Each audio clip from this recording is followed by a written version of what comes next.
Tom. Thank you, Tom.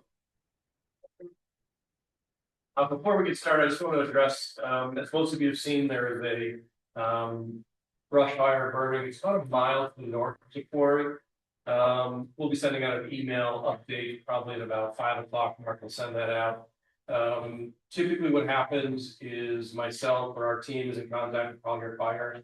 They give us an update and of what's happening. A good way to tell if they actually have personnel on the ground up there, as well as they're using our lake to dip the helicopter. We have a standing agreement with Collier Fire and Collier County Police that they can use the water whenever they want without asking, obviously. So they're doing that right now. The fire is moving east, but there's an easterly wind. And right now there is no danger to the quarry.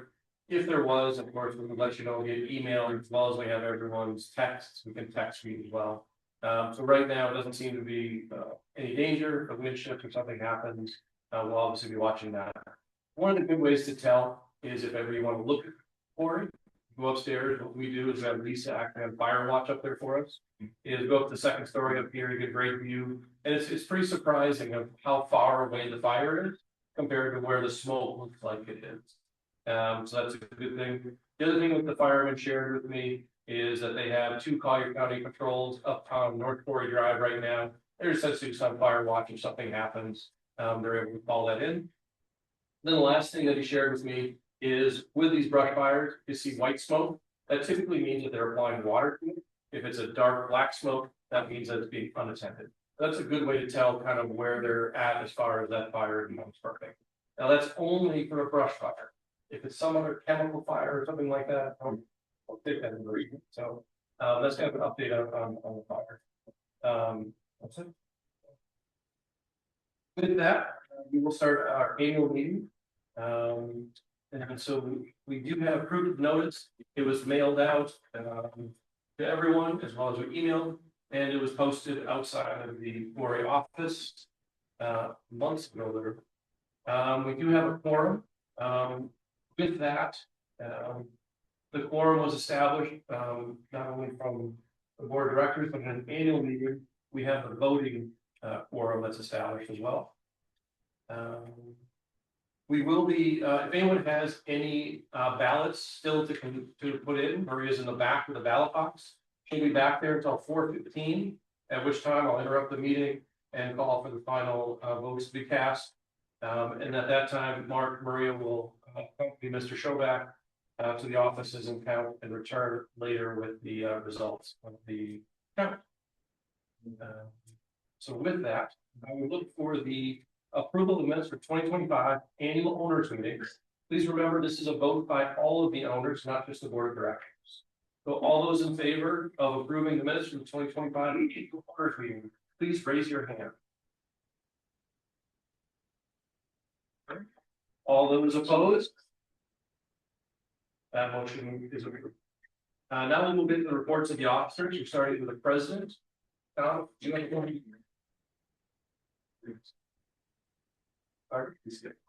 yeah. What did you say? Oh my goodness.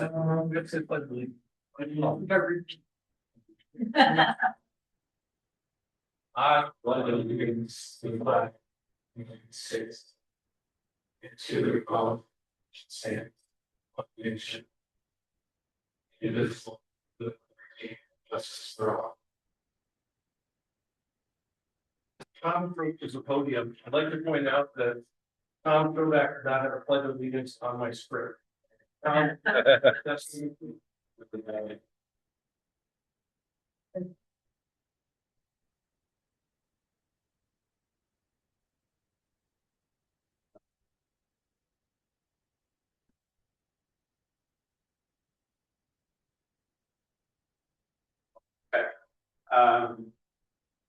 We always do like to start with what we were, what we are. And the screen, to put those in Zoom are full screen there. We'll never stop showing what we used to be and what we are today. I think everybody here is extremely proud of the result was. I know that not just internally, but externally, we kind of get outside visitors, they rave about how good our facilities are, how great the views are, how good the restaurant is. And quite frankly, it's kind of a hidden gem. It's not really known to get good outside the state, but actually the size of the place that allows us. So with that, I will get into the president's report now, just so everyone's got a scope of what's going to happen. I'm going to speak for a little bit, not very long. I'm just here for 5 or 6 topics of that year. And where we stand, and largely where the positions of the board is in each of these issues that we go through them. After that, Jerry will speak and he will do a very thorough review of the 2025 finances and how the outcome of the year was. We really won't talk about 2026 or anything very much. It's really about closing out 2025. And then after that, Scott will give a GM. The issues that I'll be taking you through are just meetings and protocols, feeding beverage, the access control, the truck path, the virus, the partnership that we're doing with the Quarry CBD these days, which has been gotten more active in the last several months. We've initiated a partnership with the golf course, as the golf club as well. We'll talk a little bit about that. And then the strategic planning process that we're about on today. Food and beverage, and again, I will pull this quickly. Jerry will certainly speak a lot more about it from a financial standpoint, and then some of the factors that influence with finance. And Scott will address this. I will cover this just very quickly. I remind you that we held a town hall the end of April last year, really to solicit feedback on how the year was going and the overall restaurant operations, which included everything from food quality, but also we got deeply into hours and how we were going to handle the summer and summer hours, how we were mitigating costs, and quite frankly, the losses that we see affected over the summer. And we got some really good feedback. As always, it was very honest and candid what people were telling us. And what we see coming out of that, a lot of focus is that the summer months, the adjustments we made with personnel, with training, with menu, we had a very strong summer, very strong fall. And Scott's going to take you through our ratings moment. We're all excellent. What we're seeing now, is the season's slowing down. Probably only number 4, 5, 6 times as many people as we do in the summer. And we got that 7 days a week, not years. So clearly we are very focused on how do we maximize our performance in the restaurant throughout the summer. Quality and service will remain our top concerns. And certainly we've had some successes and we've still identifying some opportunities to fix and adjust. 25, good financial management. Jerry will talk about this. And when I say good financial management, our revenues were not coming in as expected, and we appropriately adjusted labor to accommodate that. When you see your revenues are down, we also not an equal, but an offset in labor expense. Well, it's actually happened. And just to be clear, we're still seeking unqualified success. When I say unqualified, we want to have people say it's good, but or it'll be better when. We understand the standard is to make every visit, every meal, every experience that all of them have their right first time and every time. Access control, this has obviously got a lot of conversations in the last several months.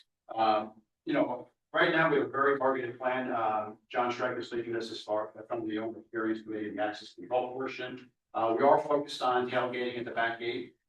We are looking at technology improvements to the gating system back there. What I will tell you is the best prevention for people tailgating coming in are you yourselves. And when you come in, you have people behind you that you suspect might not be wanted in the community, not coming in properly. As you pull through the gate, stop, let the gates close behind you to prevent them from coming in. We are looking at technology solutions, but this is something we can all actually contribute to.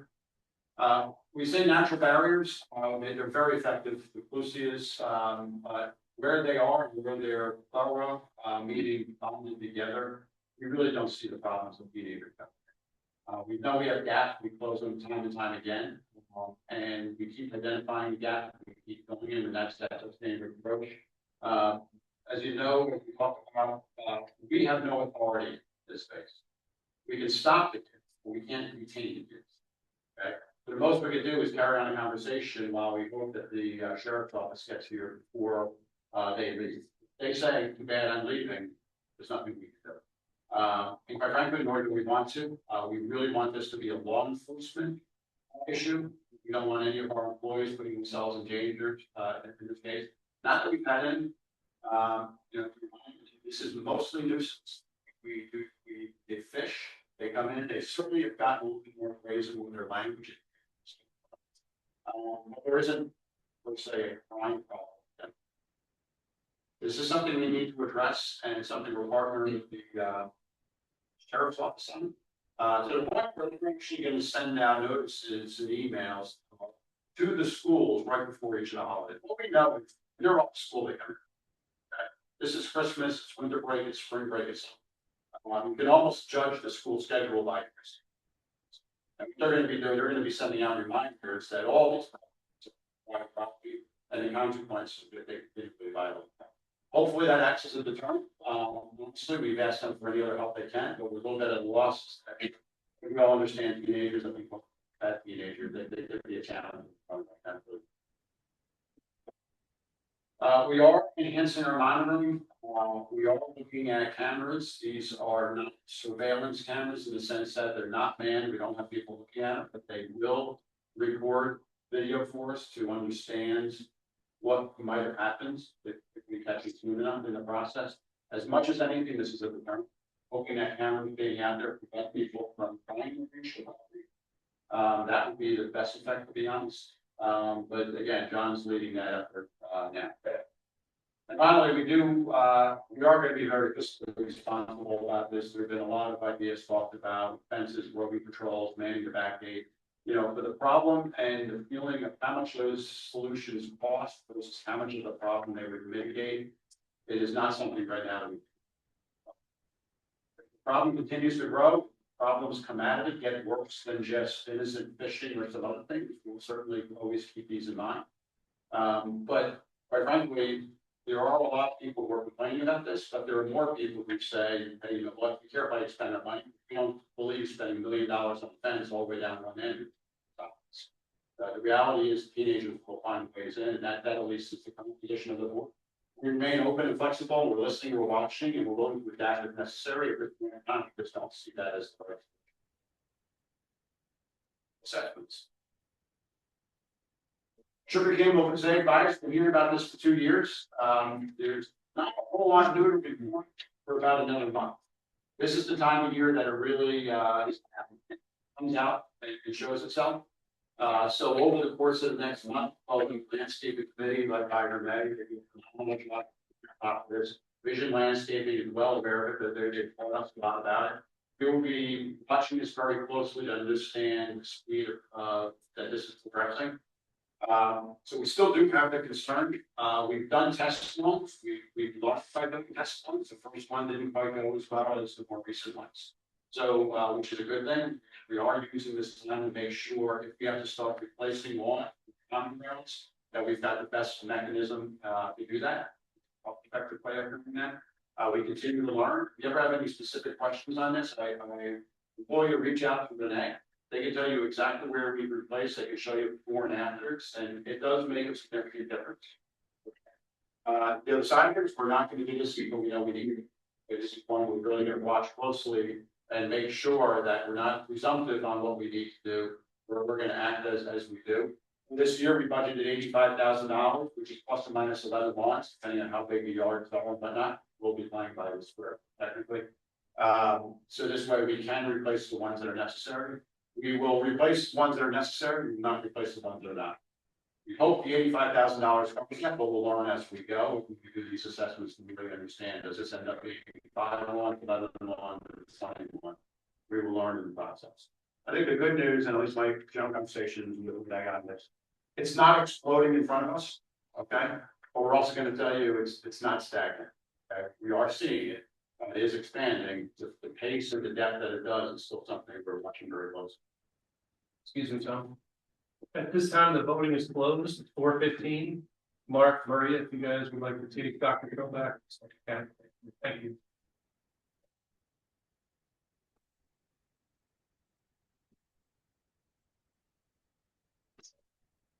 Okay, partnership with the Quarry CDD. We've had a lot of discussions. A number of the board members have been attending the CDD meetings on a regular basis. They're held basically monthly. Just to remind you, they're really responsible for the lakes, the canals, the preserves, the ponds. The partnership really is centered around the lakes, centered around the quality of the lakes from a health standpoint. The East Lake very interested in recreational value. The CDD is really responsible for stormwater management, and that area is where we're looking closely, working together on number one, the aesthetics, number two, the functionality of the lake when it comes to whether it be fishing or boating. There's been a lot of interest by a lot of people attending these meetings to make sure we're maximizing that. It is one of our best assets we shoot in this community. There's nothing like it in the communities around us. We want to make sure we're respecting it in that manner. And we've had some very productive meetings. We've had 2 workshops. If anybody's interested, these workshops are open meetings. They're published. We've been 2 we've had were held after the CPD meeting, which tends to run from about 1 o'clock to 3 o'clock, and then we meet somewhere between 3 and 4 we start. We've had 2 very productive workshops. This effort being led by Rick Forster, who leads our Lakes Committee, who's an avid boating fisherman and lake person. He's been a great advocate for everything that we're interested in there. Our emphasis, first and foremost, has been on controlling the weeds. That affects a lot of everything from boating to fishing to the aesthetics. We have, the CDD has upped the frequency and the effectiveness of the cutting that they're doing. Working with the vendors to make sure they have the best equipment. It is a challenge to get into. We've got some really shallow spots and deep spots. There's a lot of very slow process. What's the most effective way to manage the weeds? And they're working very closely with their vendor on how to do this most cost efficient. Again, the CDD is your tax money as well. It's different than it's through your property taxes without the assessments. But essentially, it is in some ways the same as our assessments in that it's homeowner funds that you're spending in the process. So that's been a very nice partnership. They've been open and willing to work with us on it. We thank you for that. The fishing club is deploying the fish attack tracking structures. Kudos to them. You've always seen some things posted and advertised that they're making what we call the Georgia cubes. They're doing them themselves by hand. Thank you for the power of volunteerism. And they're doing it much more cost effectively than when I'm in the market. So buying these and replacing them. A great set of volunteers who's done a lot of work to enhance that portion of the lake. Okay, and the last one is there having discussions on the ponds. There certainly are people who will say you might be able to fish more easily from the ponds with the aesthetics of the ponds. The other side of it is the CBD needs to make sure that the ponds are a very important part of the stormwater management. All the water from the community runs the ponds. It gets filtered in the ponds and goes to the main lakes. That is a critical infrastructure. I think the number of 47, 30 ponds. Okay, a lot of ponds. We all know a lot about it. So anyway, there's a good mutual discussion there as well as to how do we make these make sure they remain attractive. And this time of year it's tough because the water levels are down. And how do we maximize the availability of fishing in the ponds as well? Golf Club partnership is relatively new. It really came up about a month ago. And it came out of some of the meetings up at the golf club with regards to specifically their restaurant. The discussions really have nothing to do with golf and nothing to do with the club. It has to do with the fact that for 900 homes here, and all they're open outside members, it's a handful of outside members. We got 900 doors that have, I'll say 2 restaurants, but sometimes our restaurant is considered great. We've got an indoor patio and Cuba, right? They have 2 kitchens, we have 1 kitchen. Both have staffs, right? There is a limited number of people, 900 doors, that are supporting both of these. And to be honest, we do a great job of supporting, but there's a lot to support. There's a lot of infrastructure for that. They've done some work recently with club benchmarking to identify how they're performing specifically their costs and their subsidies. We've done the same over the years. We've talked to them in the past about better partnerships on schedules, whether it's of openings or events. The current management, both the board and Marcus as the general manager and Scott, much more open to making sure we collaborate on how we work together. It's premature in the sense that we really just had our first sit down earlier this week to go through some of these details. What I will tell you is there's a commitment on both sides to much better align, number one, summer schedule and openings to make sure that we don't have two restaurants with minimal activity in them and fully staffed at that point. We both have a purpose and we both need to be there for our members. But certainly there are ways that we could say we don't need two restaurants open for lunch and for dinner. There isn't a restaurant in Naples that would survive under the business conditions of what we're doing with that much space, that many kitchens, the amount of labor needed to do it for only $900. The math just would never work. So, you know, the outcome of this is that there's going to be a close partnership between the two entities to figure out how do we do this. The second part is also calendars and schedule. We do it already. There are probably still some more opportunities to make sure our big events don't fall at the same time.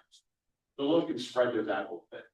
You know, sometimes our social batteries start running on empty when we've got events on a Thursday and a Friday night, Saturday.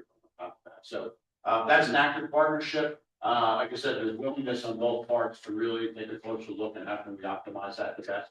On all levels, you know, food purchasing is extremely difficult. Labor is extremely difficult.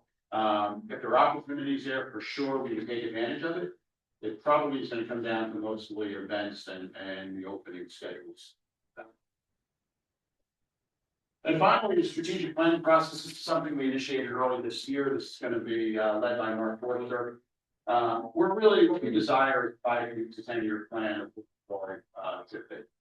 and there's some important things here I want to make sure people understand. Number one, we realize this is something that really is beneficial to get outside help. There are consulting companies out there today that do this for communities all over the country. And so let's go through an educated process on how do you understand what we are and what the desires and needs of the homeowners today, homeowners of tomorrow. All these communities, it is a competitive marketplace. We do compete with each other when it comes to home values and everything else. What do we do to maximize what we are, yet be true to ourselves? And that starts with understanding what are we want to be in the process. So that we're gonna we did budget money this year to do that. We're gonna use an outside consultant. There will be a comprehensive survey that goes out to all homeowners. We haven't done that since 2019. That was a precursor to the project. Now that the project is in place, we think it's important to go back and ask some of those questions again and see what's come out of that. But we'll include focus groups where we sit down, surveys, you know, they can be tough. They can be tough to fill out, they can be tough to read, they can be tough to action again. What the focus groups allow us to do is really get some input in a more live and candid setting. We will make sure that some of those focus groups are focused on newcomers. So we get a good understanding of what drove people here. What were the factors that made them choose the quarry or other local communities in the process? You know, what are the trends? Very interestingly, you know, one of the comments we asked FSR within your management company, what are you seeing? What are the trends that might be out there? They said immediately the new sport, padel or paddle, depending on who you want to call it. But it's a paddle sport. It's played in a classroom, basically. It's doubtful, not necessarily depending on. And we right away said, okay, that's good to know, but we got no space to do it if we want to do it. But again, outside input would say this is what people are going to be. And it's, so getting input like that is about here. We will be updating the community vision, mission, and value statements as a guide. Not that there's anything wrong with them. I don't change any. We're not going to change it for the sake of changing it. If there's something important to identify in there, we will.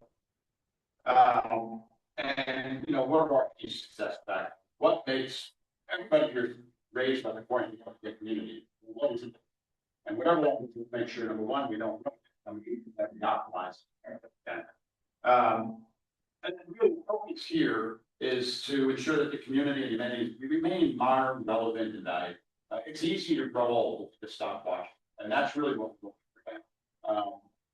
And I think very importantly, and this to me is actually the most important thing, there is no predetermined agenda. Okay. I've said this from the day we started talking about it. I don't want anybody here to think that this is a process to justify your next project we're going to spend $20 million. That is not. We do not know what, and we don't know if that's anything. But what we do know is now that that's behind us, now that the dust is settled, now that we're at a steady state from that, it's a good time to say what should we be. Anything big that comes out of it certainly would be an entire community discussion. I, even myself, not I can't envision what that is. I look like we got everything we need, right? But I think it'd also be wrong to make an assumption that that's accurate.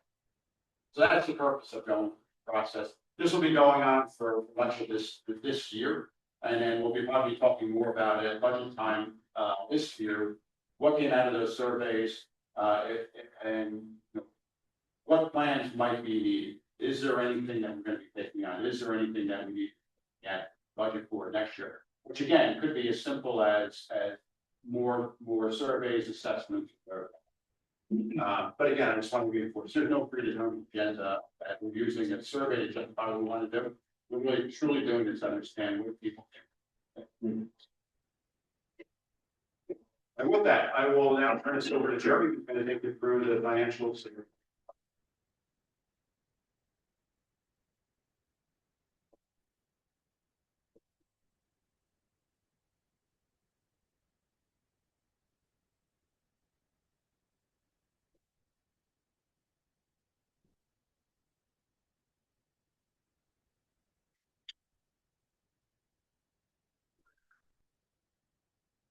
Yeah, I know. Yeah, then I don't. Yeah. Good afternoon, everyone. Well, it's amazing when we talk about strategic planning. Darrell, they were involved.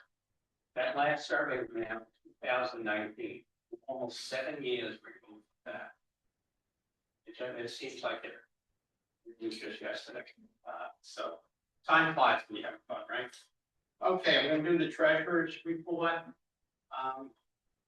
If you have a question, and I'll attempt to answer it, but it has to be quick. I don't want to slow anything down.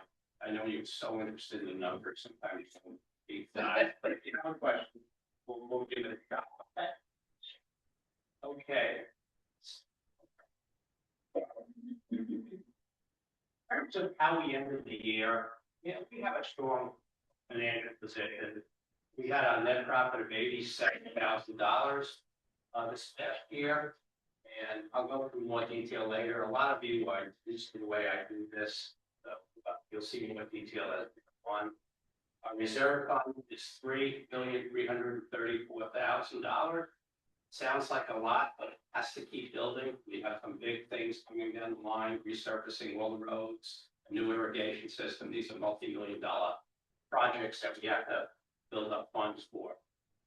Our assessments increased this past year on 2026, 2.7%. And that's pretty good given the fact that we are in an inflationary environment. We'll experience it every day. Our year-end cash, we're at $5.3 million. That's the reserves, plus our operating capital. And we have a capital project fund sitting there at around $650,000. We earned about $189,000 interest in 2025.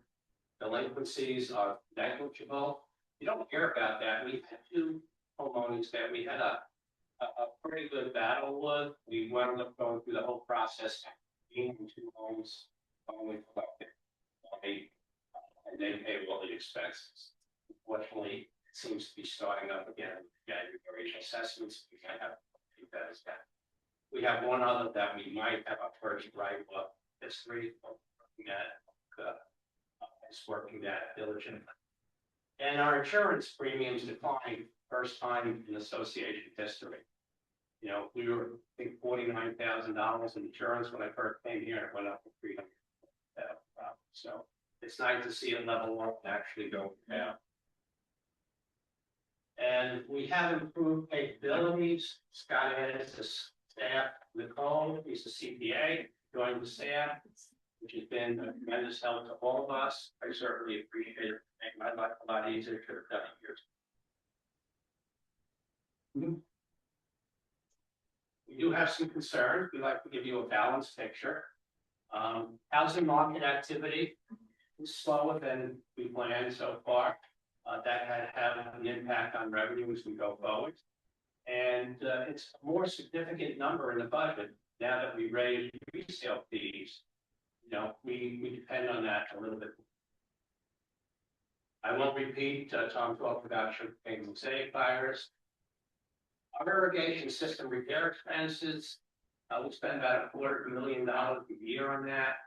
In our reserve study, we don't start replacing the irrigation system in the year 2034.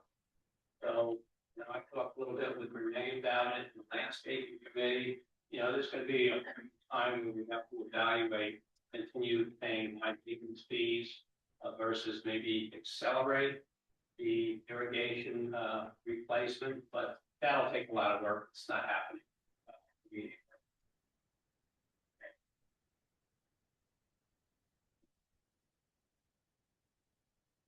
Okay, so let's see financially how we work. This is just a top level view. I call it the core operations. I'm going to go through about 3 or 4 different aspects of it. So if we just look at the core operations, the revenue, the expenses, pretty much right on the plan. And pluses and minuses in the various line items, of course, but they're pretty much offset. So the bottom line was core operations within 9,000 above items. And when I say core, it includes administration, contracts, repairs and maintenance, utilities, landscaping, reserves, everything but food and beverage. And I'm going to have insurance and resale these separate. I don't want to run through these too quickly. I want you to at least grasp the numbers. There will be a quiz.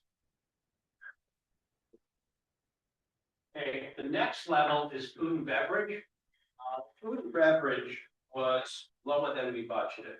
It was 18% lower than budget. So we budgeted amount in excess of 24. We thought it would go up 25. In fact, it would see like down. The expense was cut back. The team scaled that back, realizing that we weren't going to achieve the revenues that we budgeted. So they didn't quite offset the revenue shortfall, but they did a pretty good job. So in total, the beverage subsidy was $85,000 more than we had anticipated in the budget. So we have a subsidy of $1,067,000 that you all pay for the food and beverage that we do a year. So not meeting budget was about $95.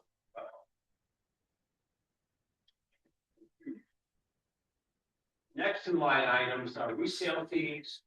Of course, we had to vote not quite mid-year, a little earlier, and we raised the resale fee. We collected $506,000 more than was in the budget because we didn't anticipate, we didn't build in a successful vote. The other good news was insurance expense was, as I said, it came in below budget, $76,000. So those were things that offset the food and beverage that we wound up spending a little bit more, and irrigation that we wound up spending $50,000 what we buy. But we have a lot of line items. The good news is, you know, we have some that we don't have a crystal ball for every line item. Some that perform worse than budget, some that perform better than budget. Net for $87,000 drop.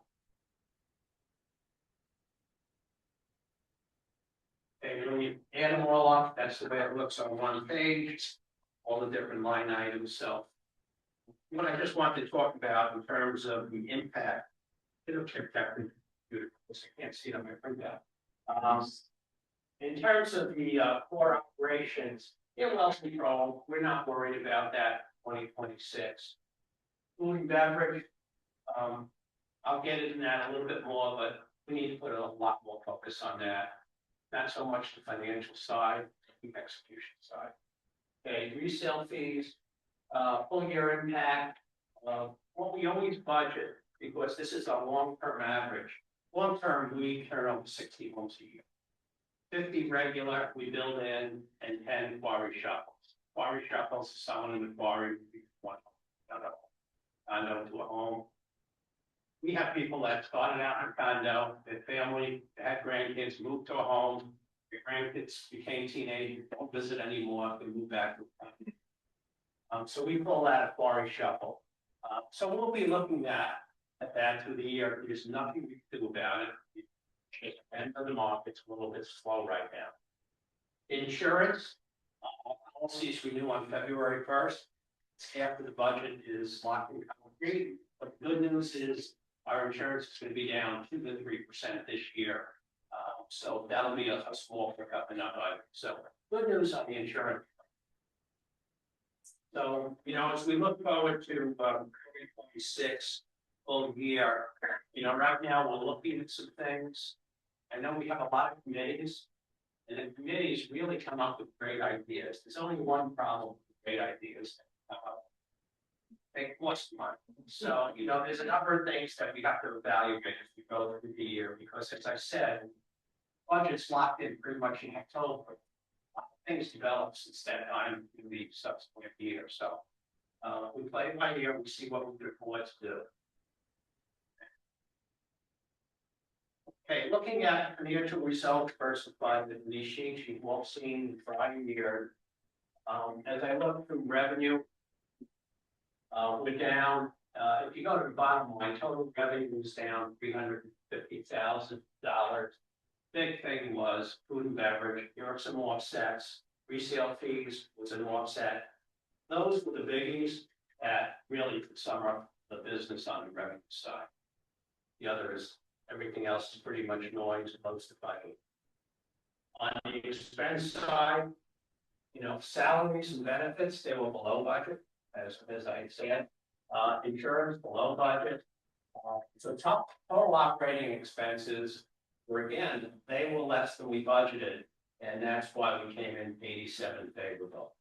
So, the team works both sides of the ledger, revenue and expense. We did a good job controlling that. Now, just take a step back. We're looking at 2025, not versus budget, but versus last year. And revenue will always go up because we increase your assessments. That's a big piece. That's the biggest piece of revenue. But resale fees went up. Reserves go up every year, significant amount, as we have to meet the target in the reserve study. That you'll see rapidly beating the target. And one offset, as I mentioned, food and beverage is down 8% in 2024. So, 2024, a brand new restaurant opening, excitement, a lot of people came out hoping that would go up, but it didn't this year.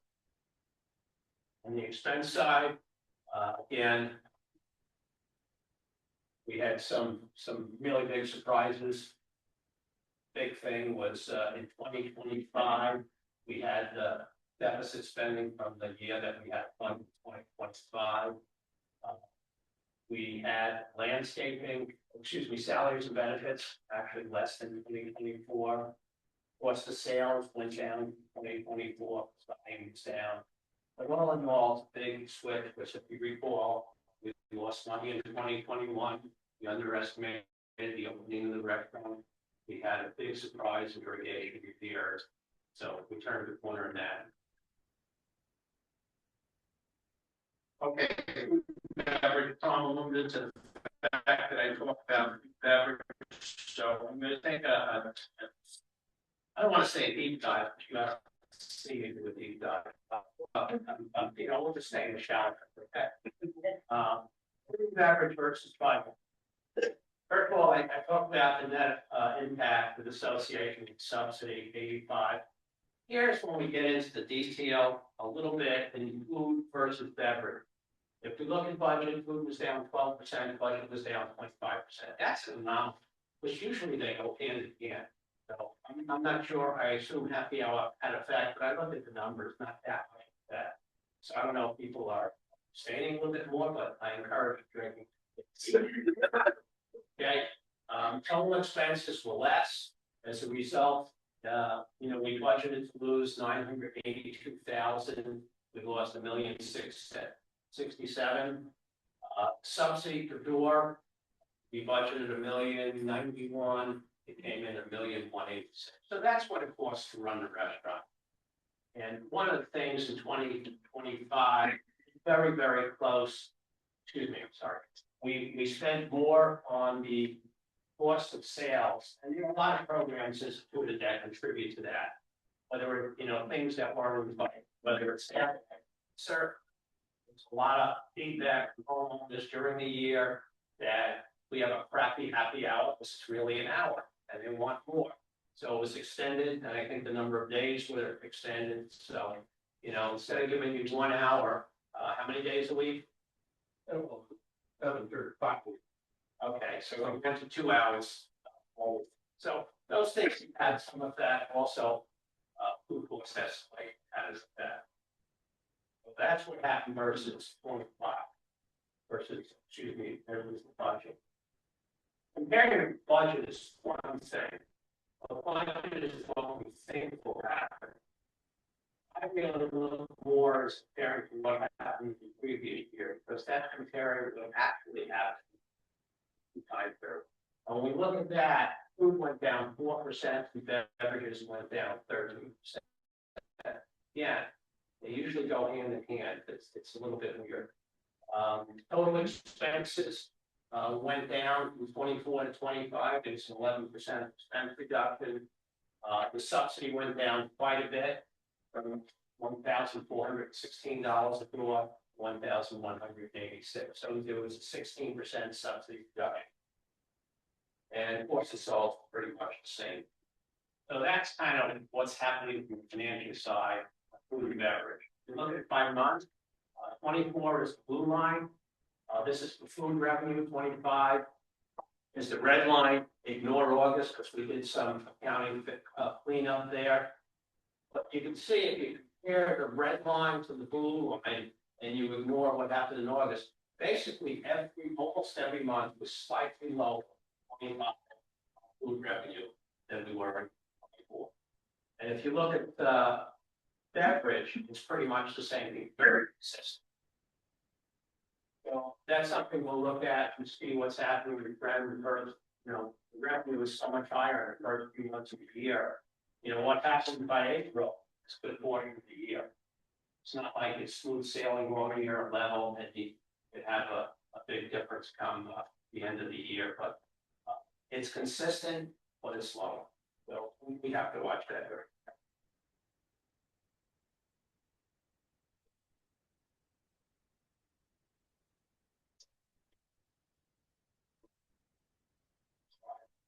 Okay, so where do we stand on revenue underperform budget?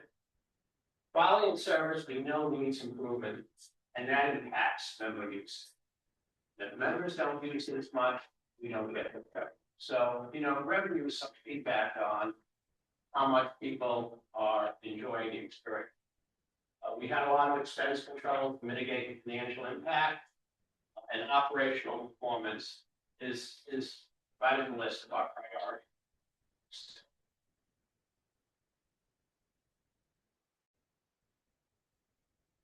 We need consistency in food quality and service.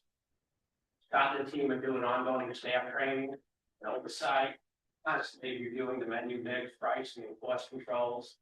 We do monitor trends. I may show you what happens on an annual or monthly basis. Rest assured, Scott and the team look at what's happening daily and by hour. So they're engaged with the entire leadership team. There's a monthly financial and operational performance review. There's new software, a lot of progress going. But, the most important thing is improving homeowner experience, because that drives performance. It's not the financials drive the homeowner experience, the homeowner experience drives. And we realize that and focus on that. Okay, so, I just want to read this. Food and beverage.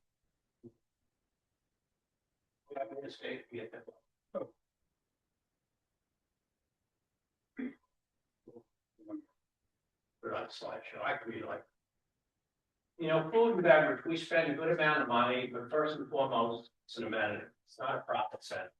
And our priority is delivering a dining experience that meets and exceeds homeowner expectations while responsibly managing the subsidy. And our subsidy is in line with comparable communities. So the goal here is never to eliminate the subsidy. The goal is to deliver an experience worth it when you don't even think about the subsidy. That's what our aim is in food and beverage. Okay.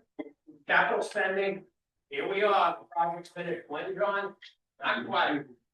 It's almost the same slide as last year, if not exactly. We still have $48,000 that we didn't spend, and the team is still working on it, and it's interior signage and beach club and the beach club and lighting for outdoor events. Correct. We won't have that next. Okay. You know, those just how much money we've collected so far, not going to the fine figures here, but pretty much right on the plan. Collecting about 5.4 million through the first test started project 21. So through the first 2 years, right on schedule, collections. Not getting that, everything is going well there. There's loan reference. The two key numbers here is, you know, you can call it mortgage. We spend $1,271,000 a year, about $100,000 a month paying on mortgage. And for the first time in 2025, we collected an amount about equal to what was going out. So our inflow equaled our outflow. That's why we had put in seed capital of about $1 million in addition to loan amounts to fund the first few years, because we knew the collections would be up to what we needed to pay them up. But it's going to grow every year because we have people moving in paying an amenity fee, so that number grows every year. We have a 3% escalation on your capital project fund fee, and resale fees grow $1,000 per home every 5 years. What happens is we finally reached a point where the blue line collections will exceed the debt payments. And the area between those two lines is building up funds to pay the balloon payment that's due at the end of the loans. So, you know, it should all work out. Stay tuned. No, very good shape. It'll work out. So that's where we are. Pulling the numbers. I'll say this because when we did the project, it was groundswell to postpone the project because there was a lot of inflation. We got a loan 3.49%. And a lot of people said, wait, inflation will go down. The thing this week didn't wait. Those things would have been a lot worse, a lot more expensive. So we're in good shape. Reserve fund, we do a study every 3 years. We had a study in 2017. What you see is the orange line, the reserve fund target for the study. The blue line is how much we have in the reserve fund. I should look over it. You can see there was hardly anything in the reserve fund balance when the developer owned the community and then right upon turnover. So we've been building that up. Then we did another reserve study in 2020. They raised the target. We stay ahead of the target. We did another one in 2024. Target goes up. We'll be doing another one in 2027. Right now, the blue line is above the orange line because there are some things reserve study that we've put off. Big amount. It was $300,000 to spend in 2025, replacing dock boxes and doing work on docks. Team didn't think it was necessary at this point in time. It will be necessary. It never goes away, but it's not like we don't have to get these targets later in terms of what year we have. So we're in good shape in that in the reserve fund balances. You know, people ask if you're fully funded. We are fully funded to what they tell us from the reserve side. It's professionals, they're engineers, We hire them and we don't come up with any of the estimates, they provide it. I'm gonna skip the next categories, they're there for your group pleasure at a later point in time. It just shows what has happened to our expenses over the years, what the increase has been, so you can reference that, it gives you an idea of it, and, I just don't want to take any more of your time going through this detail. It's some interesting data when you see what has gone up. There's one insurance, which is one of the most amazing charts, but you probably experienced it in your home insurance. I said we were, I think, $20,000 in 2017, that bar chart went just flying a lot. Okay, so I won't go through them. I kind of compare it, check everything. Landscaping, we just say this landscaping. That's a chart the landscaping committee can be very, very proud of. The increase has only been 3.6% per annum. They, they negotiate good contracts every year. Do a great job. So the landscape committee, management team, the outside contractors, they've really been controlling that. They're on top of that. We should all be thankful for the job they do. Okay, last year's presentation, I'm gonna wrap up and look ahead. We said with a favorable resale vote, assessments would be relatively flat, and then it'll grow 3 to 5%.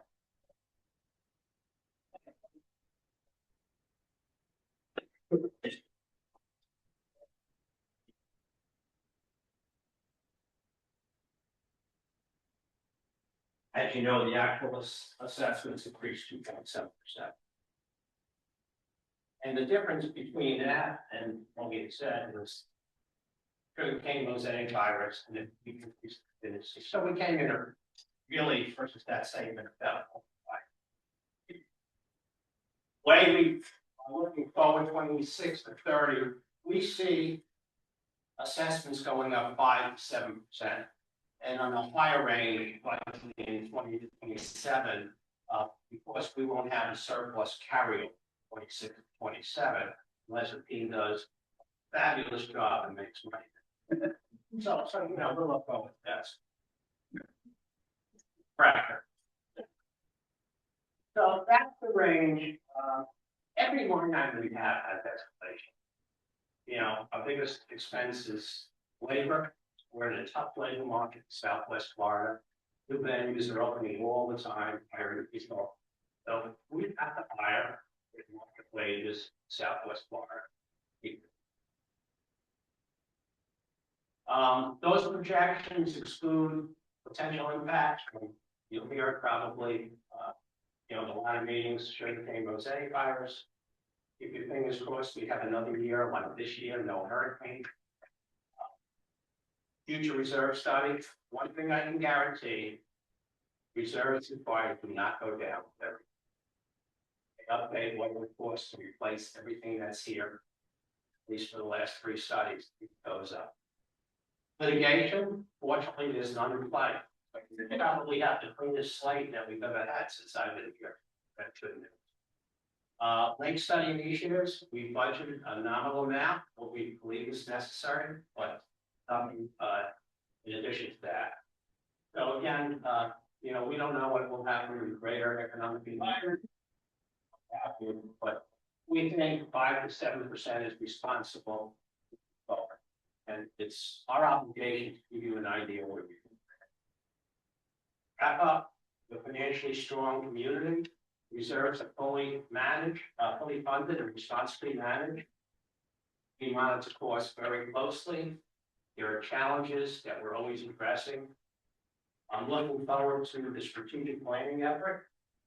That's the long-term planning we do. We did it in 2019-20. 5 years later, we have this beautiful facility, and now we'll see what they come up with. So again, we remain committed to maintaining financial strength while enhancing homeowner experience and protecting everyone's property values. That's what it's all about. Okay, I want to do a big thank you to the Finance Committee. A couple of them are here. Frank's here, Rich Bostridge's here, but everyone on the committee, Ray Anthony, Jackie Caulfield, Sue Cavateo, the chair, Mark Kennedy, Martinelli, Larry Poland, Larry's here as well. Thank you all. Really appreciate your help. Another year of service would be very welcome. UCA staff, Nicole and Scott, big help, and the board always help the years it's a team effort, so it takes a lot of people. I thank them. That's all I have.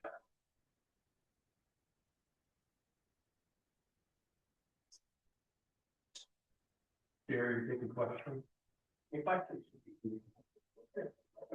So with the deficits we have, right, the food and beverage, we ever considered doing minimums like a lot of us, so we can encourage more people to utilize the stuff that we have? What would it be a meeting without someone asking about minimums? You get considered it every single year. Step back and say, what are the objectives? You led off your question would be using per deficit, I'll say something.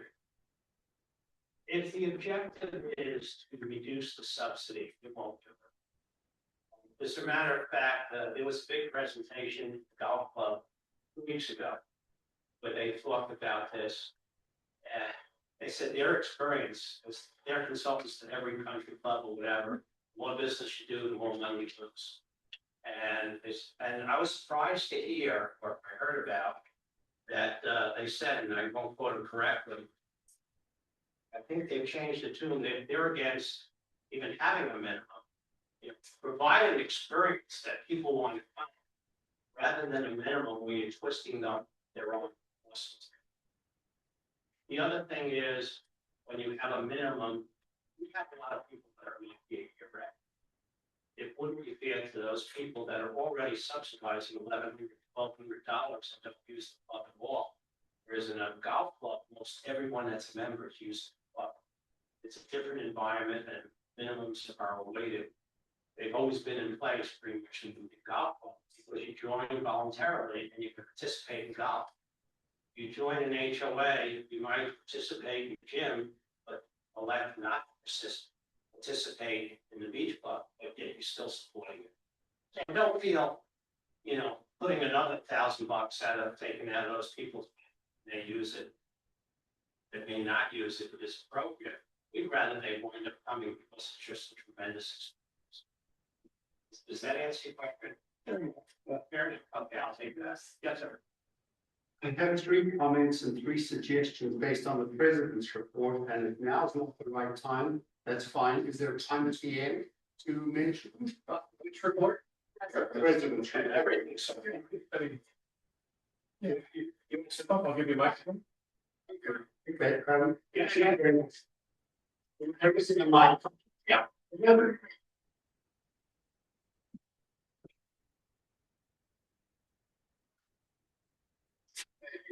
are 3 comments and I have 3 suggestions. The first has to do with the back gate. I'm concerned that the suggestion is that we leave it for the homeowners to stop or while the boom comes down there, because that's potentially dangerous for the homeowner. What I've seen before at the quarry and elsewhere is a locking system, started at the banks, where when you approach the gate stays closed, the boom goes up, you go through, the boom comes back behind you, and you are locked. Then the gate opens, and then you go through. It's not possible without breaking the boom to tailgate under that circumstance. So that's that suggestion. We've had it before.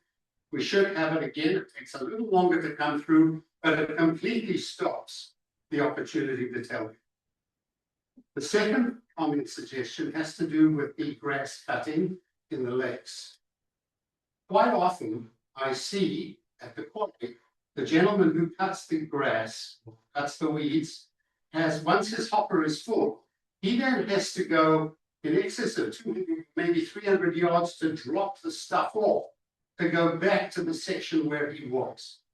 I have seen in other places, they pull a pontoon behind, and when the hopper's full, he turns around, the pontoon's there, he dumps it off, and he goes back.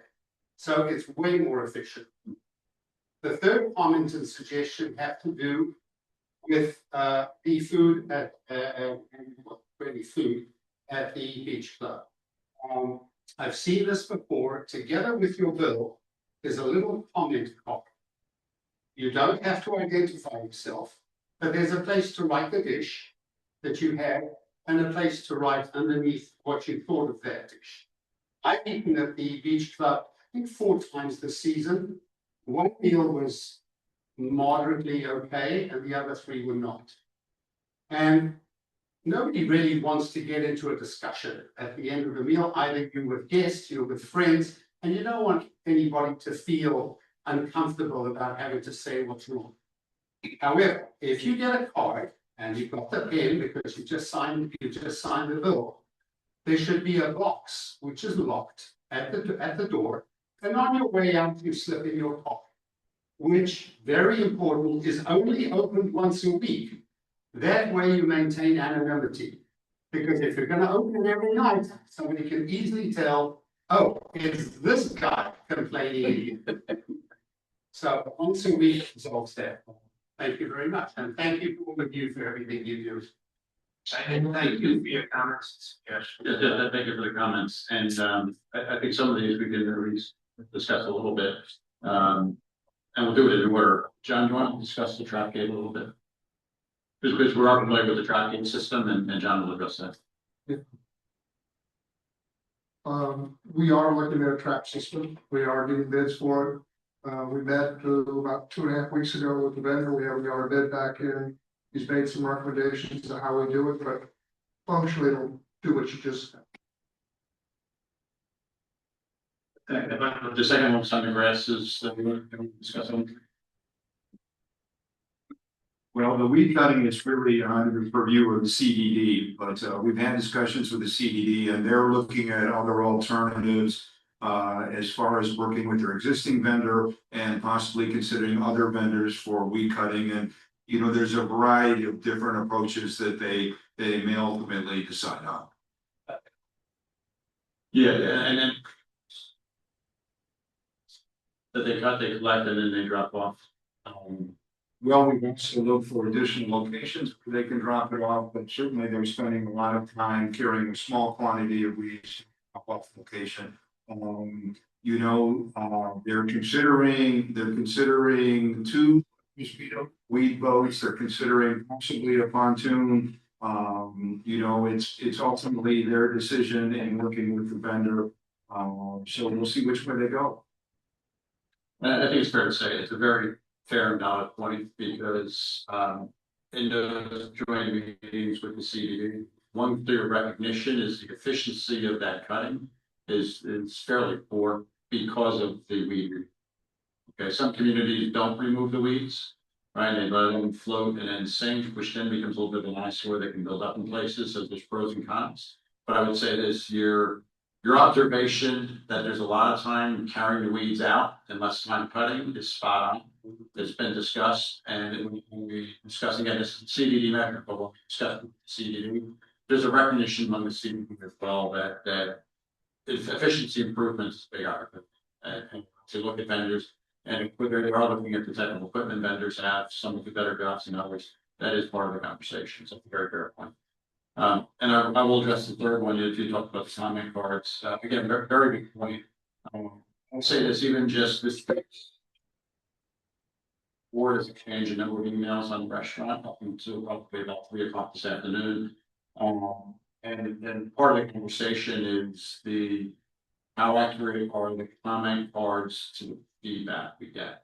Okay, there's a little bit of a concern that the comment cards tend to be a little bit more favorable than what we hear word of mouth and everything. So I would say the board recognizes that. We'll be having some more discussions with Scott and his team on how can we try to close that gap. Again, I think it's a very fair statement. People don't want to. We all know the servers, we all know the people, we care about it a lot. No one wants to give immediate negative feedback on something that's going to be associated with them immediately. Very fair point. I haven't heard about the comment card suggestion in advertising. I heard the question a little bit different. I heard you saying that there should be comment cards available. Is that correct? Yes, I think there should be comment cards available. However, most important, they get put into a sealed box and opened only once a week, so you cannot tell that this gentleman had this tonight and is complaining about it. So to answer your question directly is, we have been doing those since May. So perhaps the 4 times that you came in, they weren't there, but we do have a locked box near the front door. That Never have, seen it. it's there, Okay. right to the right as you're exiting. So it's been there since May. And where does one get the cards? They're actually in your chip. When you have your chips, it's on the other side there. Right. It has an advertisement on the back, what's coming up, and then the front is that you see is actually the comment card. And just to bridge those 2 comments, I think the reason I was knowing what you said, but sympathetic with that comment as a diner. I think putting a card rather than that. I know that's there, but I think if we market it different by saying confidential feedback. And on the card, we indicate there's a confidential place to put it, I think we might get more participation.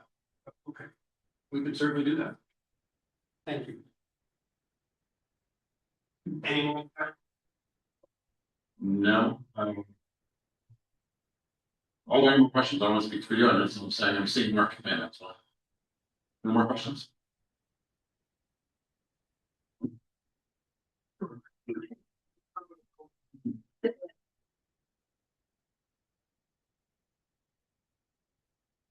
You could, but not now, we'll do that. Thanks for that.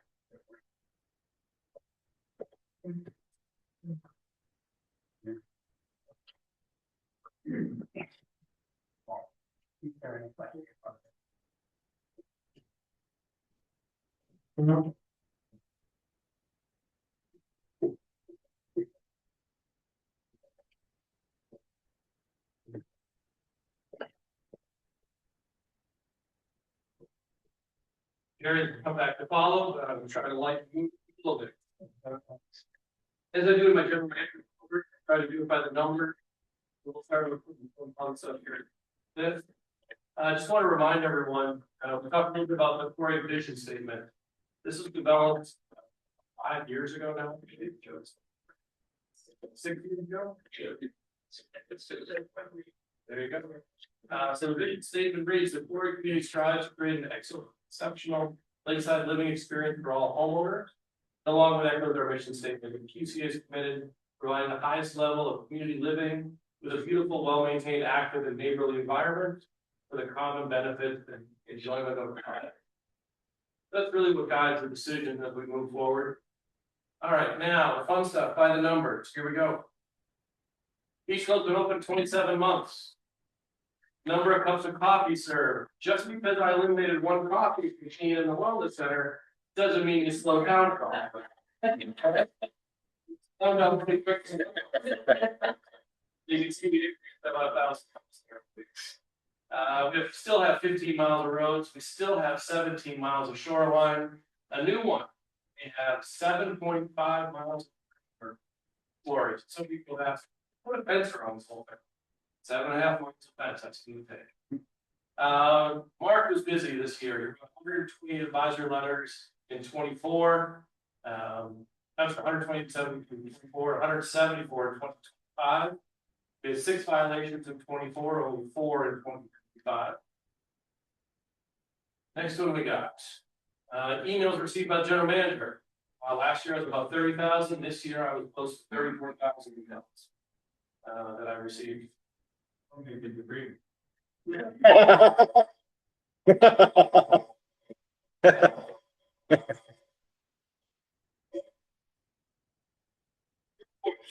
one I found interesting. In 23, we had about 1,400 boards, spiked to 1,700 boards last year. And now I think the vision doing a little bit better job, down to about 1,200 with all the work orders. So that's definitely an improvement. We'd like to see that go kind of sub 1,000 be a goal. Next one, records requests. Went over to ask for records. Last year, Mark produced about 17,500 pages. 25 with only 1 request for about 148 pages. So significantly diminished there. Tennis balls recycled. The Econ Committee's doing a great job. Up to about 17,200 tennis balls are recycled. I would imagine now we're growing up on the playground. So Visitors to the wellness center, again, this is an estimate. What we do is we have 4 weeks where we count the totals and then extract that over the year. It's getting pretty close to about 45,000 visitors. Lisa and the team over here are doing a great job. Modification requests. We're up by about, was that 40 and 25 over 2022. So Jody, who leads the modifications committee, Mark, who handles all of those requests. Also, one of the things that we did is you are now able to do them online. I'm sorry. No, No, I'm sorry. that's the No. other one. Yes. We do have 86 boats registered in the quarry, 228 golf carts in the quarry. A couple other numbers for you. Mark put this together for me. Everybody says we got a lot of emails going out. There you see. We have about 191 e-blast owners. 24, we have 127. Some of those are reminders, as you can see. Various UCA meeting notices are all listed there. Next one we have, this is from my EDP reports. Average tenure in the quarry for an employee is 1.63 years. That has increased this year.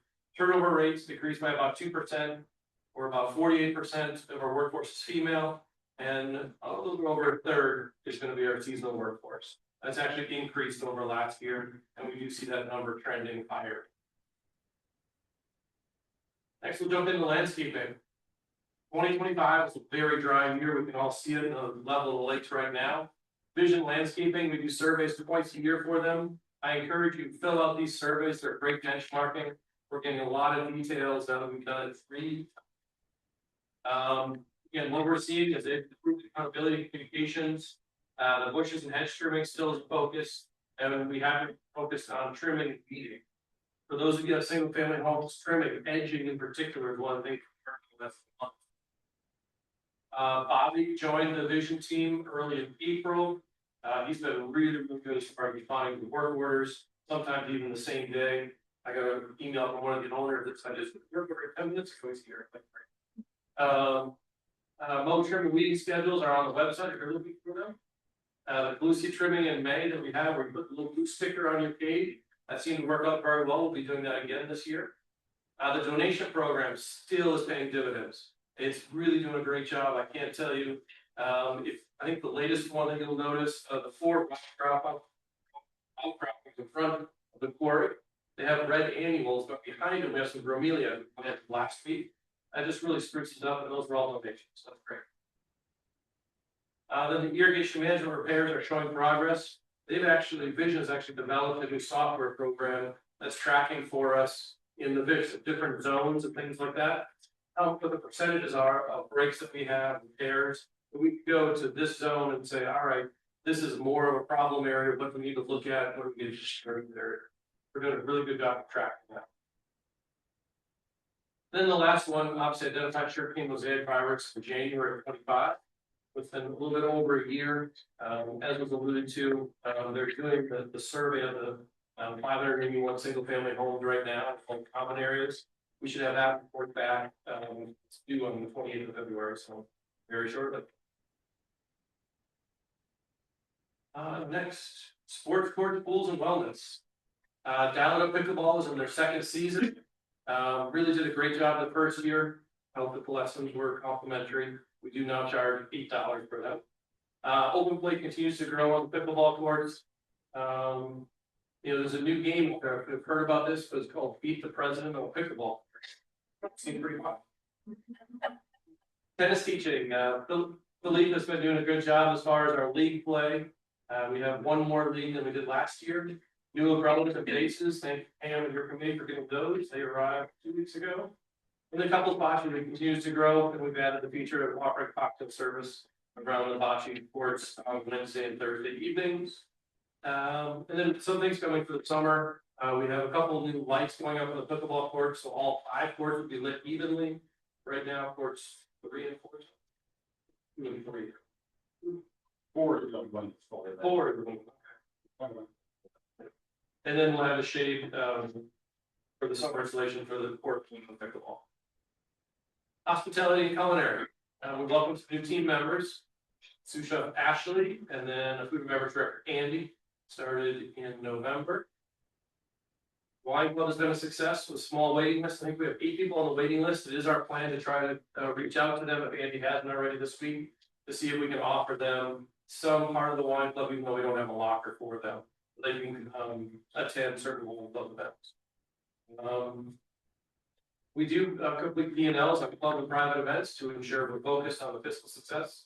As Jerry alluded to, we were hyper focused in 25, making sure that we were flexible as our revenues declined. We want to make sure that our expenses did so in the same manner.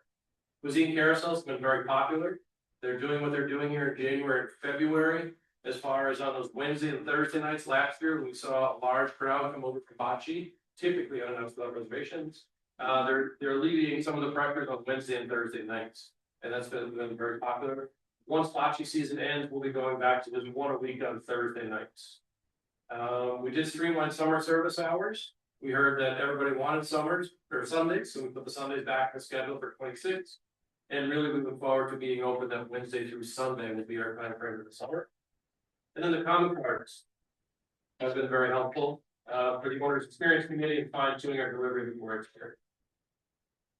Give you an example of how the common cards help us. On the left, you'll see the wine tasting in December. Again, not great scores. It was literally a $10 event before $80 wine. It wasn't, wine was pretty good. It just wasn't meeting the expectation of what the wine club was looking for, what the tasting was looking for. So we took that, talked about it in the OEC committee, talked about it in the food and beverage team, said, all right, let's do a wine dinner the way that everyone I think expects it to be. Charged $85. The next one in February was $80. We sold 21.5 cases of wine. I think everyone really had a great time at that event. So those are ways that we're being flexible, taking those comment cards, making sure that our team looks at them. We look at them actually every week to see what happened the week prior. We talked about comment card. As I mentioned earlier, we started in May. This is through December. We have January months as well in February. Let's just say once a week we update these.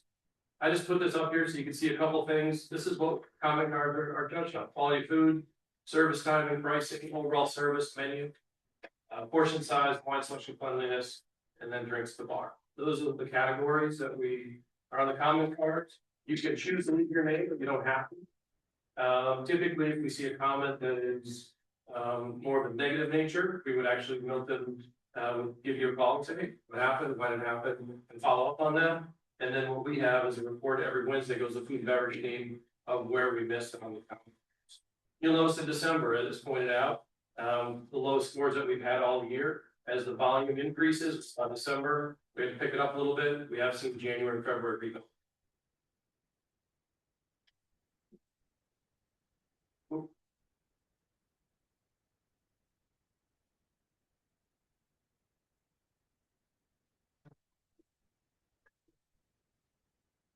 There we go.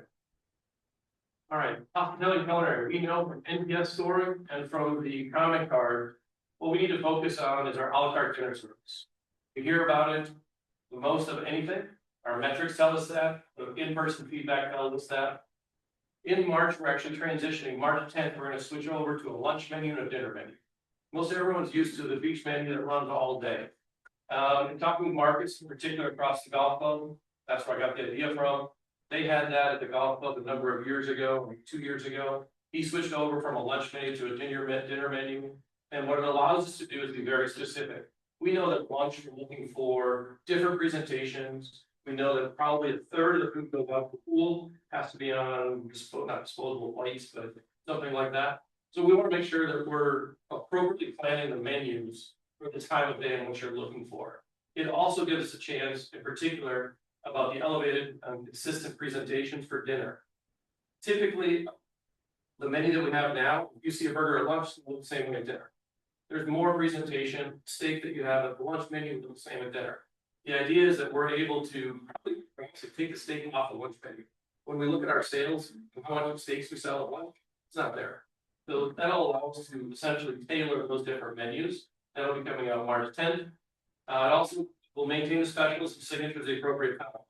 Having a fresh fish special at lunch, or something like that, always the best time to be selling that. We'll have that ready in the presentation for dinner. We will have a small break. This could be a chain, and I know that I'm going to hear about it from certain groups, but from 4:15 to 4:45, I need just a half hour to retool the kitchen. In other words, take the lunch items, put them in the cooler, get the dinner prep, ready to go. And so we will sell bar service, but there won't be any food service for that half hour. Speed of service during daytime at the pool and Q bar, we know that that's something that we've improved upon, but it's something that we want to maintain. And again, following what the golf club did and the success they've had, I really think this is going to make a big difference in how we deliver the core experience. The next one is probably the most important, focus on consistency through additional culinary training and oversight. I'll give you an example at last Friday's dinner with the Flintstones. We should have done a buffet. Looking back, we had over 450 people attend. We should have done a buffet. We knew it was coming, we did, we made a mistake. But I will tell you, I had one table that wrote me an email that told me everything that was wrong.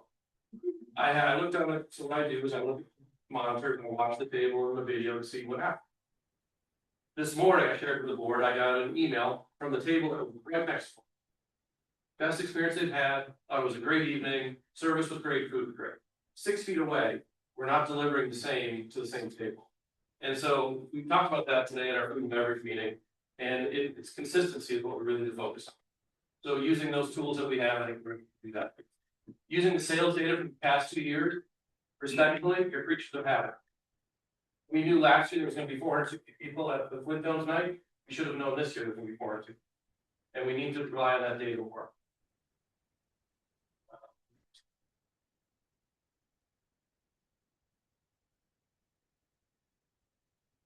So a couple of things that we're going to be doing, the tools that have been proven to work to control the flow of the evening, in particular, large nights like last Friday night. Prioritizing reservations, don't take more than 255 reservations for an evening, unless it's a buffet, limit walk-in traffic, buffet if it's a larger crowd, use a signature menu, and reservations are limited to tables of 12, or they'll be asked to separate. We know that the one table that had a problem on Friday night, we had 16 people. Now, I don't know about you, but I have trouble keeping my home for 4 people and having it all at the same time. Now I'm having everybody come 16 people all at once at the same time. So it does cause a problem in the kitchen. That's why we limit the table of 12. And then communicate. You should have communicated that reservations, if they're full, and there won't be a lot of walk-ins left. And then really the bottom one is the biggest thing. Continue to evolve and test different ideas with our professional team and the Order of Experience Committee to raise the culinary experience.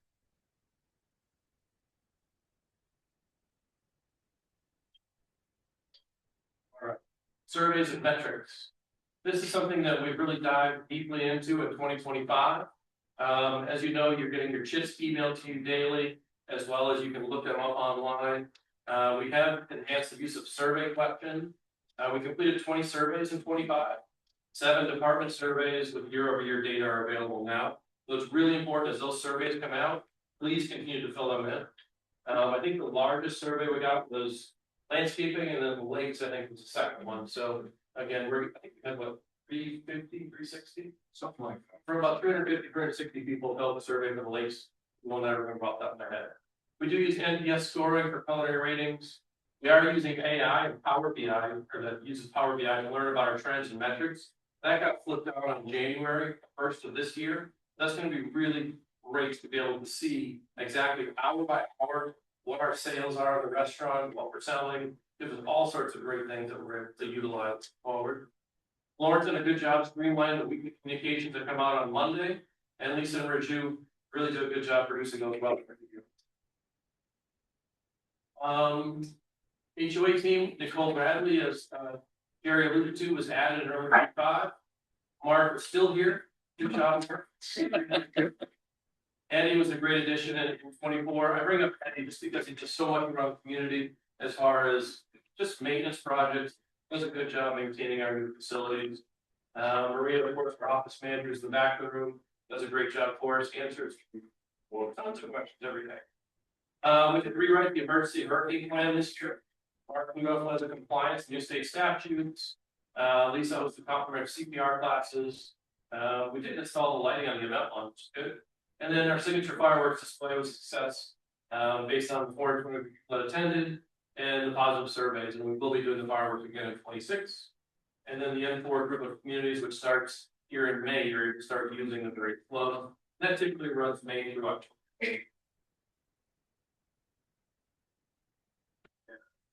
what to look for in 26. We have a second lake study to be completed in March.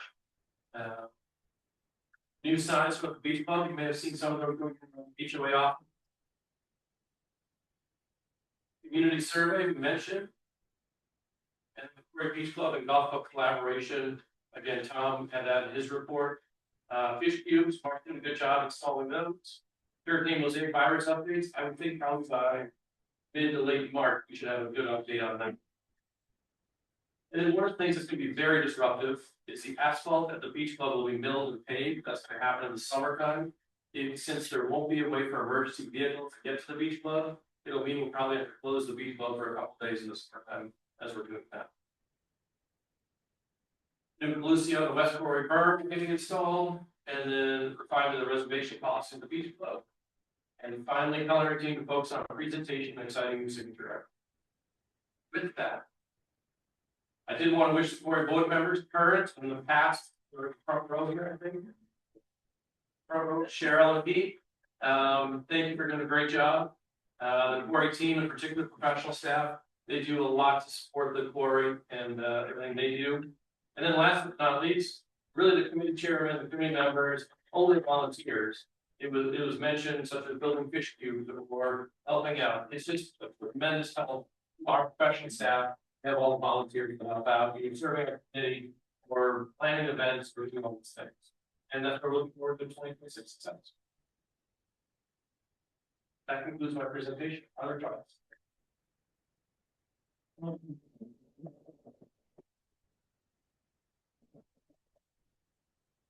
Scott? Yes, Mr. Scott. I'd like just to talk briefly about parking.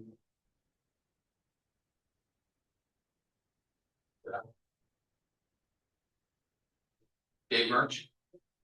I'd like to talk just a little bit about the parking at the beach club. This time of the year, so heavy load with all the extra visitors that we have.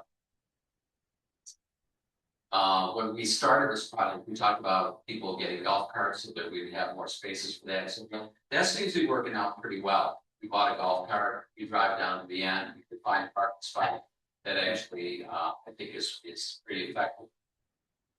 I notice that some of the folks that have some impaired mobility that use the pool having to park way the heck down by the tennis club in the afternoon. And there are quite a number of cars that are around the circle. When you've got the golf carts and that small passageway there, it's very congested. I think there is enough golf cart parking. Some golf carts choose to use car parking spots. And so when you look at that in coming up, there are still spaces down at the end, but yet they're still taking spaces.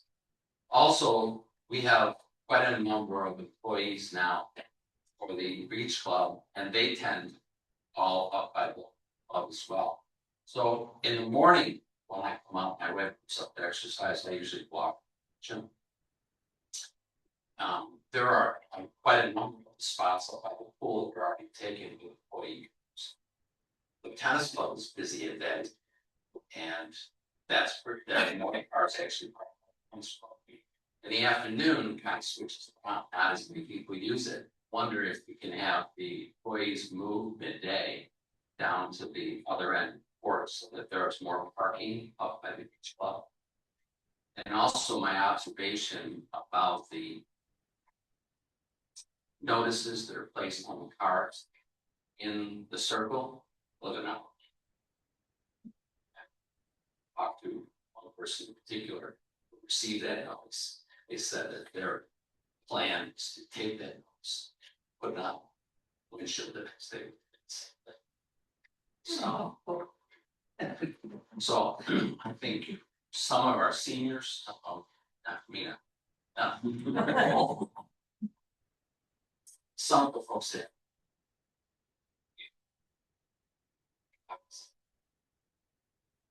Stitch.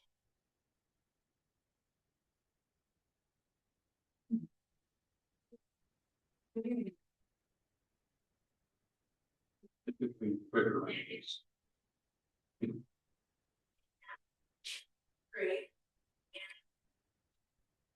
The trucks would pull, as Steve said, any handicap marked as handicap is quite a distance.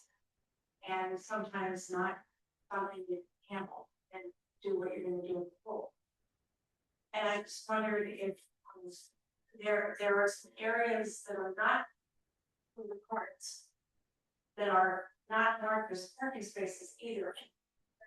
They're ticketed there in regular thing, if you have a sticker and you put it out, even the police, then unless you really illegal, that's maybe consideration needs to be given for two people. To require a little more consideration for the ability to get. I know you can't make space for this, but there are a few spaces that are there that get used that are questionable, but should be considered available to us if possible.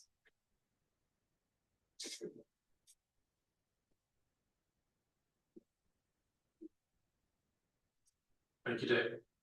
John, do you want to talk about that or don't be too much? So in our last other experience committee meeting, we did talk about parking. And we will shortly make a recommendation to the board.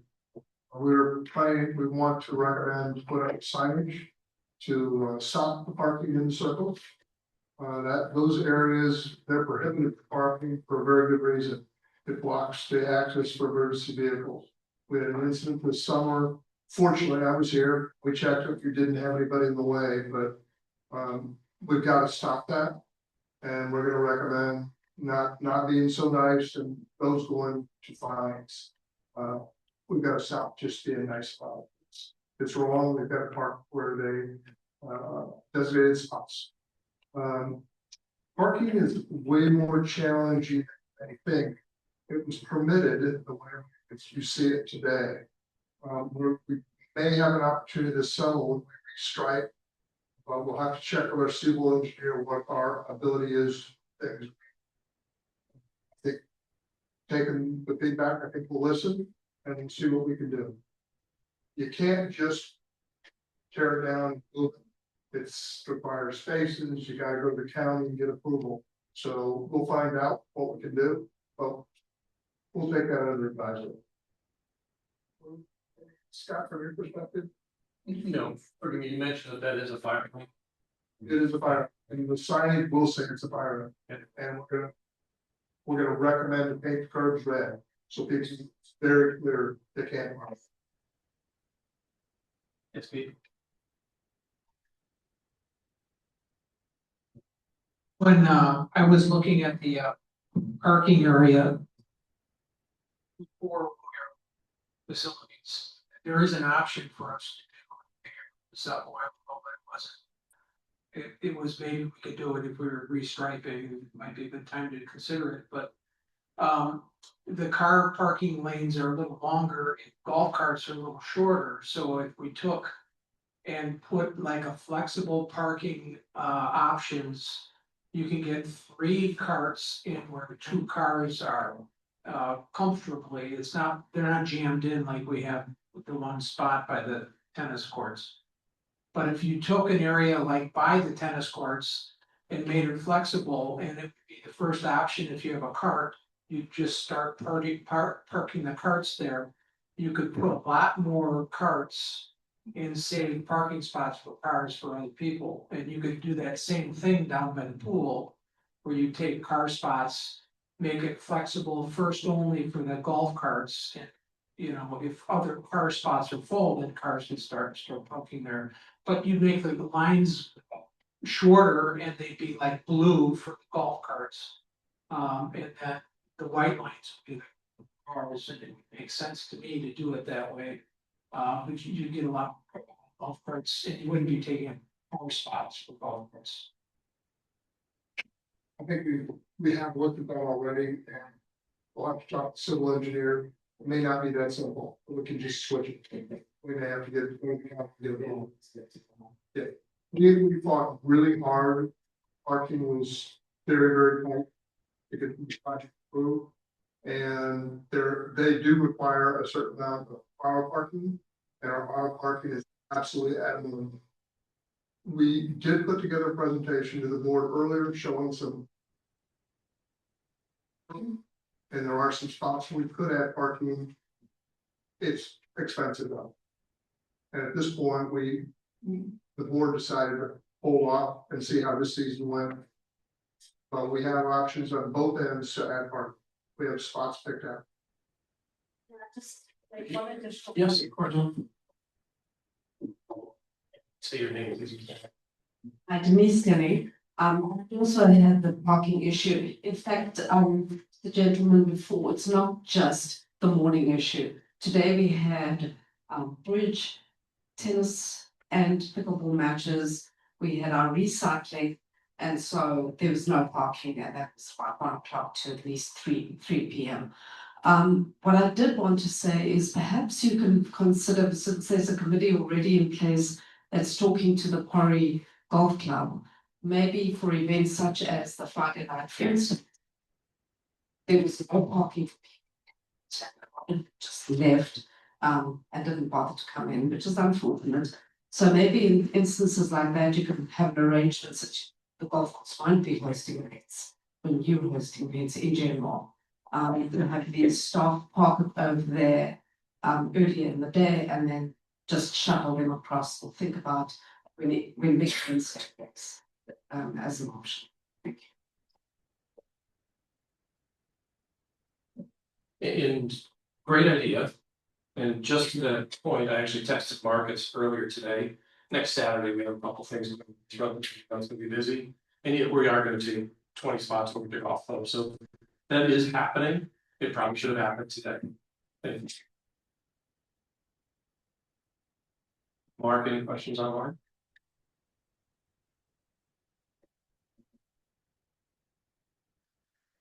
I have a anonymous attendee made a statement. Please make better pizzas. They're just awful. And we have a pizza oven, cheese mix on the way, thick, and tastes bad, and crust is floppy as a floppy mess. Oh, sorry, it's the only one. Aware of that owner's comments. So that's one, just saying. With that, shall we move on? Yeah.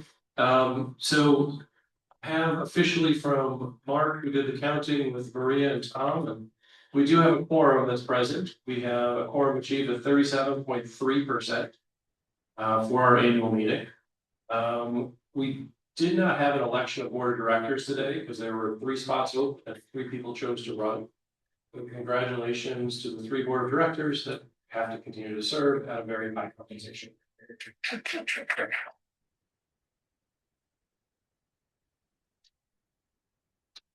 With that, Tom, do you want to read the results of the 5 proxy questions? I will read those results, and first just a shout out and thank you to Tom Schoback, who has done the lion's share of this, and to Dave Murch, who is Tom Schoback's trainee. And Marvin, it's like drinking from a fire hose for Dave Murch right now. We've had a couple meetings together, and it's and with Tom knows in the back of his hand, Dave and I just our eyes spin trying to keep up with it. So. That's usually where these proxies come from. So just to go through the results, proxy 1 is the standard proxy to roll over our excess funds. Anything that is a surplus, we either need to write a check or to roll it over. We always ask you to write it over. It's administratively much easier.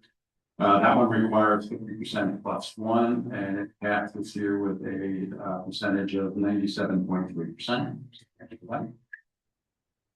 The next 4 proxies, there was nothing in here that was really controversial at all. These were really just language cleanups. And again, thanks to Tom and Dave for going through these. Making sure we were clear on what the definition of a single family home is. That appears throughout the CCNRs. Required 67% to pass. It passed at 97.8%. Proxy 3 was a provision in there that was really missing for putting guardrails around the board selling property. And this was actually an important one to make sure that a board doesn't go rogue and any property sales need to be voted on by the community. That required 67% to pass, and it passed with 96.9% vote. The fourth proxy was really just language and legalese around our reserves. They were referred to as statutory reserves, or non-statutory reserves. So it's really just language cleanup. That required 67% to pass, and it passed with 85.9%. And the fourth one again was language cleanup with regards to the irrigation systems and maintenance, and QCA's responsibility for the maintenance of our irrigation systems. Required 67% to pass, and passed with 89.6%. So thank you for your support, because the board recommended passage of all this.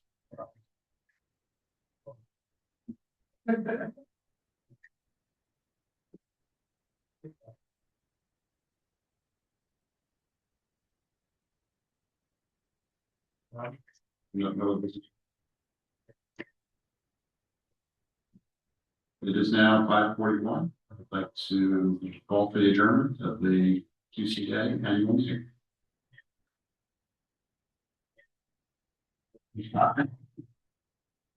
Please don't keep us trapped here. If you cannot leave, but we can't leave until you go yes. Look, again, all those in favor of adjournment?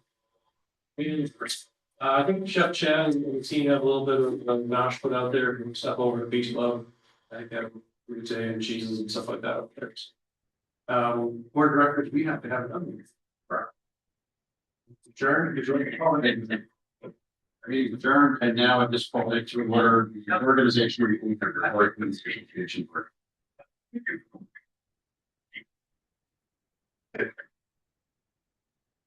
Sorry.